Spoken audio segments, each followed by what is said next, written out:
I think everyone in America is to some extent privileged because we live in a free country. We don't live in a country that oppresses its own people. In terms of within the country, who are the privileged and oppressed? Well, I think dividing that by race is very dangerous. Asian Americans, we inconvenience the left's narrative on race.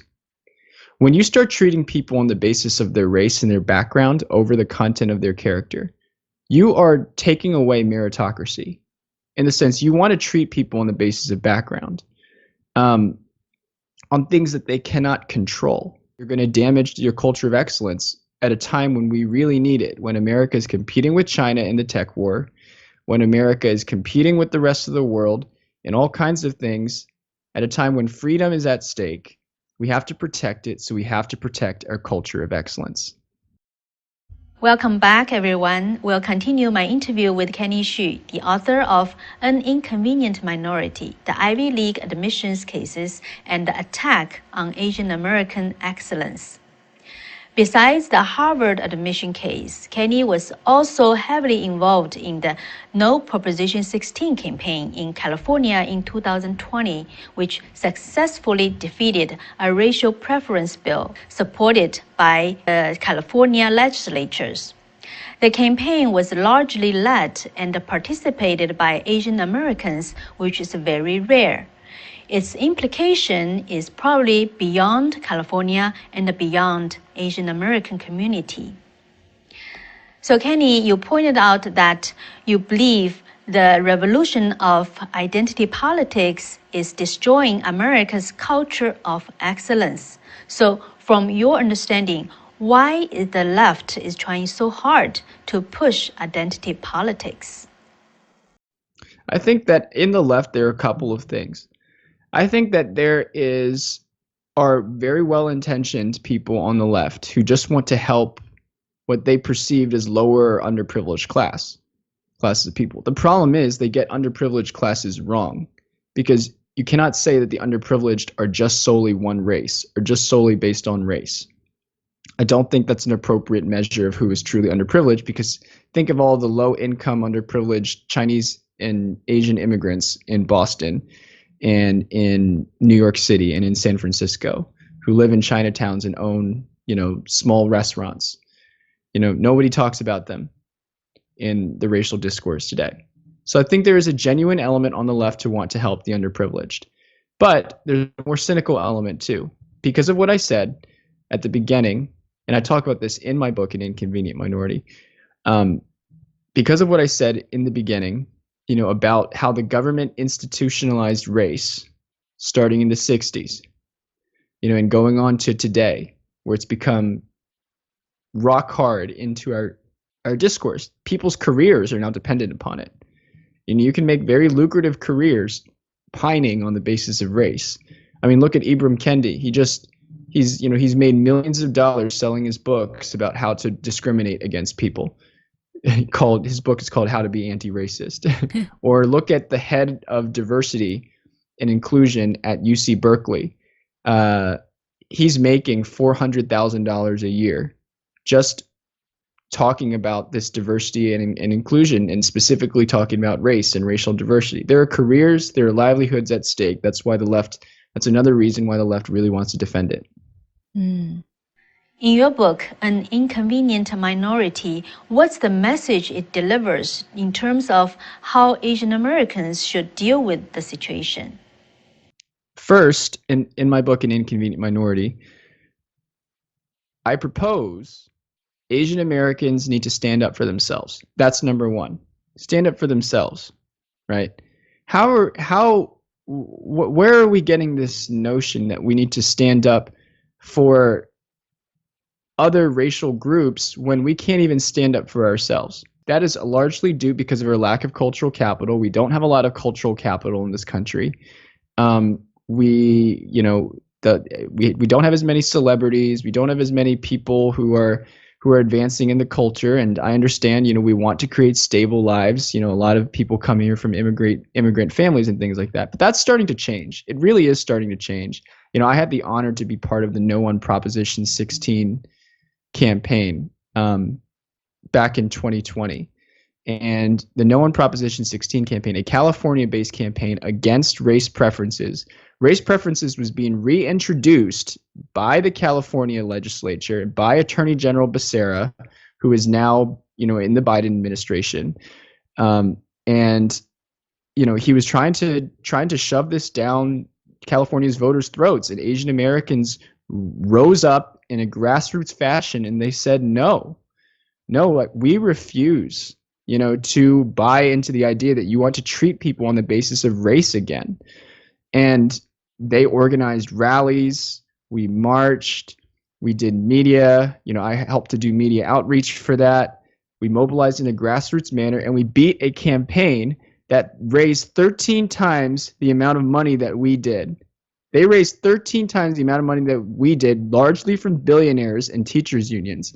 And we were able to defeat them in a massive vote. 57% of Californians voted no versus 43% of them voted yes. And I think that is the kind of power that we're seeing, that we have the potential to have, that we have the potential to impact our community today. Talking about the No on Proposition 16 campaign in California, based on your observation and understanding, why Chinese Americans felt so compelled and passionate to stand up and take actions against such bill? I think it's because many Chinese Americans see how identity politics was used in their home countries, and many Asian Americans themselves. We've seen the consequences of a communist ideology that divides people into classes, into groups, that tries to take out people who are of certain groups and certain classes. It's horrifying. Trying to take out intellectuals, trying to take out political enemies, and we see this reflected in our current system today. All Americans appreciate diversity, right? What we don't appreciate is forcing certain minorities out to bring other minorities in. That's not diversity. That is artificial social engineering. So I think many Chinese Americans are very passionate about this because they see what's going on and they see the road that we're headed. So in the most liberal state like California, people can defeat this kind of racial preference proposition. Kenny, what do you think it means? I think the implications are, when immigrants come to this country, and when many Chinese immigrants come to this country, we're not asking for preferential treatment for us. We're not asking for, that people give us quotas or anything like that. That's not something that we ever asked for. We're just asking for the ability to be treated based on the content of our character, not based on our background. Right. This is why so many of us view this as a land of opportunity. This is why many Asian Americans come. This is why many Latino Americans come. This is why many African immigrants come to this country, because they believe that we're a land of opportunity, a land where you can come here, and if you work hard, you will be treated on the basis of that hard work, not on the basis of your background or of the color of your skin. And I think that we Asian Americans, as well as every American, needs to fight for that proposition in our society. How do you think the defeat of Proposition 16 can have an impact on the entire country? I think that 57% of Californians, the most liberal state in the country, voted against race preferences. They know what they were voting against. They know what they were voting against. And I think that we have a winning message. We need to take this to state by state, every country. We need to denounce the way that race is being used in our education today, how little children are now being taught to order themselves on the basis of race. You saw what happened, and maybe some of you have seen what happened in Cupertino, California, where third graders, were asked to arrange themselves on the basis of race. Whites were asked to show how, why they were at the top, and then blacks asked to show why they were at the bottom. It's very divisive. It's very dangerous. If you're a little kid, you should not be judging people on the basis of race, and yet they're indoctrinating people from the very beginning to look at the color of other people's skin. I think that's a very bad direction for our country. Yeah, for Chinese immigrants, especially who came from mainland China, they are not used to speak out and stand up for themselves in the public. let alone to become politically active in the community. So, Kenny, from your observation, how is that changing? Well, I've had the privilege to be around some of the most patriotic, most loving, kindest, and fiercest activists during the No on Proposition 16 fight. And many of them were Chinese Americans, first generation, second generation Chinese Americans, holding rallies. My friend Wen Yan, who I'm sure would not mind to be brought up, she was the executive director of the No on Proposition 16 campaign, and she worked hours and hours a day to show people that we are better united than we are divided. And her hard work helped to change the direction of the state, and it might just help to change the direction of this country. So I'm proud to really be working with true patriots like her, and I think it shows that Americans can be activists and can be patriots and can contribute to the direction of our country who can come from any background. Any background.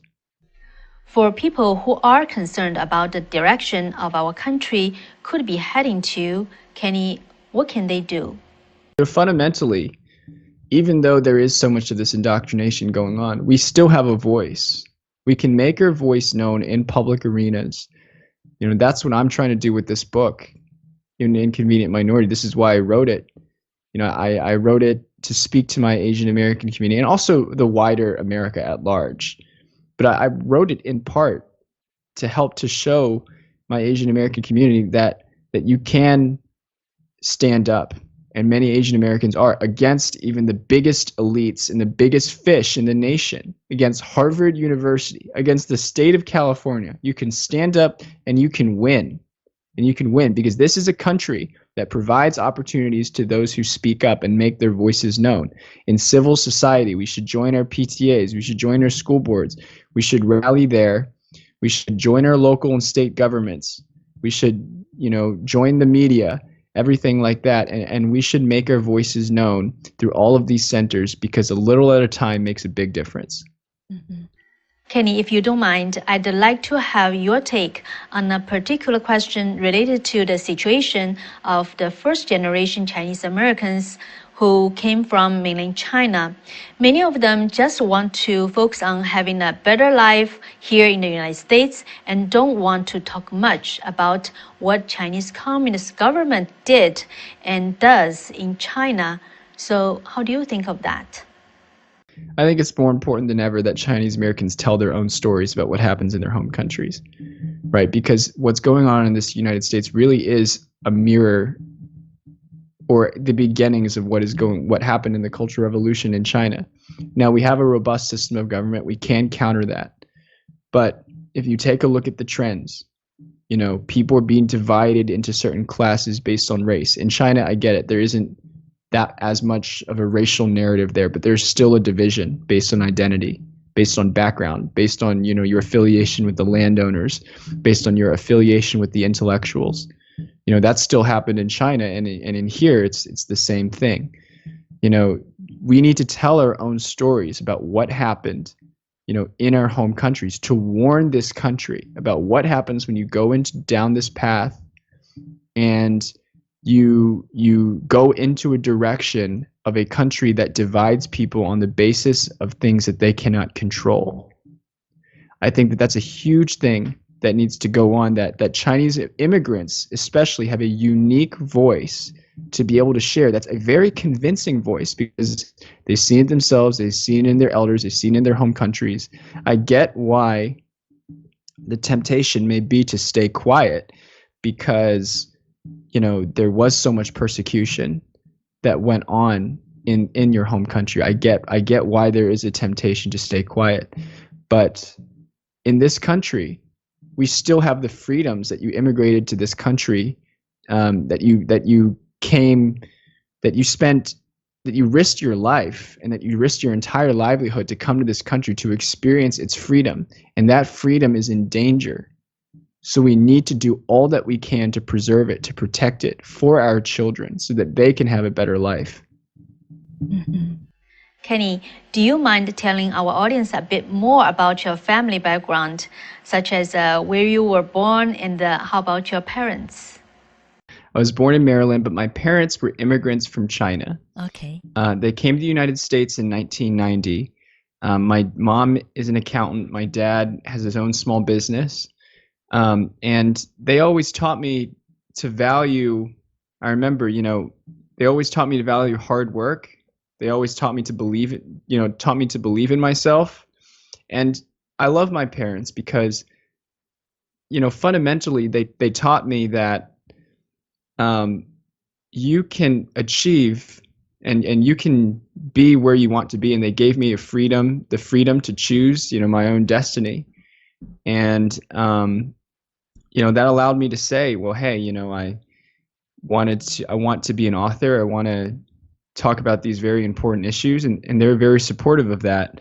And I went to Davidson College. I actually studied math. That was the one thing my parents were, that was the one thing that I actually chose, that I said, okay, if this doesn't work out, I have a different kind of background that I can go to. But fortunately, it seems like things are going well. And when I finally got the book contract, I was overjoyed. I mean, this is my dream, to write a book about my Asian American community, my Chinese American community, and how we can make a real impact, in the United States today, in this climate that we live in today. So it sounds like your parents are very supportive of you and your own choices. Thank you. Yeah, I mean, I owe everything to my parents. I love them so much. This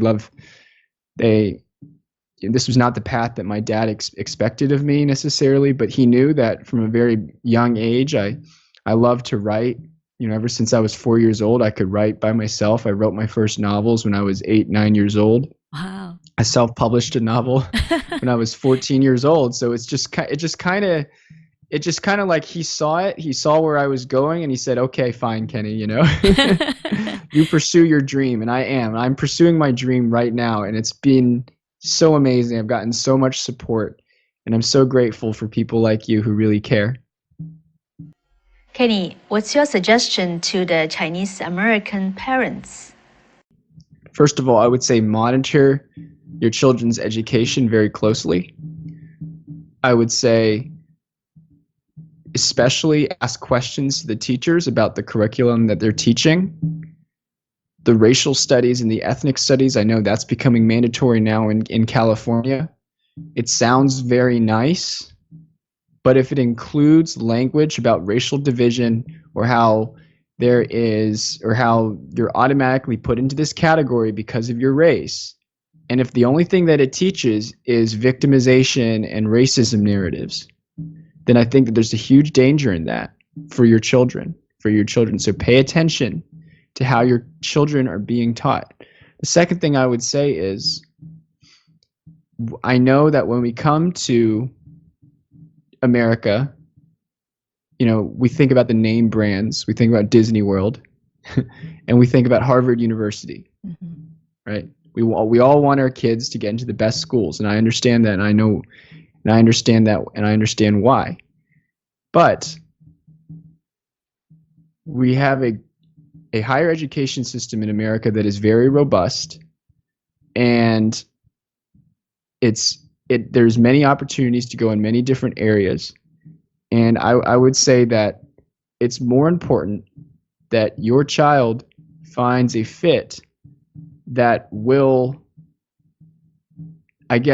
please you and your family, and that will, produce an adult that is ready to take responsibility in this world, that is ready to fight and contend for your values, and that is ready to do work, and the hard work that is responsible. It's more important than that happens than for you to go to necessarily the most prestigious institution.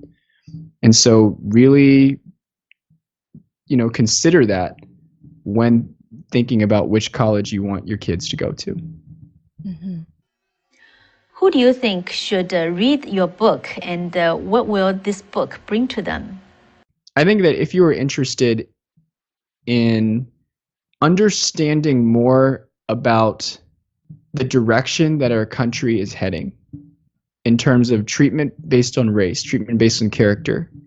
If you're interested in the way that your kids, and I would encourage your kids to read this book as well, but if you're interested in the way that your kids are learning and the things that your kids are learning about how to view their identity right now in all of its dangerous ways, I would suggest you buy this book, An Inconvenient Minority, because I talk in great detail about exactly what is going on within those Ivy League halls and within these K-12 curriculums about race and viewing everything through the lens of race, and exactly what motivates people to discriminate against Asian Americans. If you want to know what motivates people to discriminate against Asian Americans, you should read my book, because it goes in depth into the notion that Asians are a so-called privileged minority, a notion that Asians are not diverse enough, all of those kinds of things. And I break down exactly what happens through many examples, through examples at Harvard, examples in the New York City's public school system, examples in California in the No on Proposition 16 campaign.